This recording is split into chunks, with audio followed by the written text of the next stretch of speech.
পাচ্ছ, আমার জগন্নাথের দেখতেই পাচ্ছি। তো চলো সামনে যাচ্ছি, গিয়ে তোমাদের ভালো করে দেখাচ্ছি।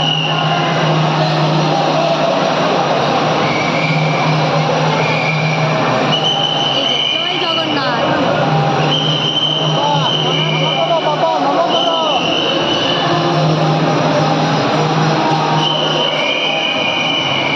জয় জগন্নাথকে দর্শন করা হয়ে গেছে। তো চলো, প্রচুর ভিড়, বাঁশি বাজাচ্ছে, বেরিয়ে যেতে হবে। তো চলো, সবাই চলে আসবে আমাদের নতুন নিউ দীঘাতে, পুরীর মন্দিরে। খুব ভালো লাগবে, জায়গাটা অসম্ভব সুন্দর করেছে। এত সুন্দর হাওয়া দিচ্ছে, মানে এখানেই থেকে যায়। দেখো দুর্দান্ত পরিবেশ, বাইরের ভিউটা দেখতে হচ্ছে দারুণ।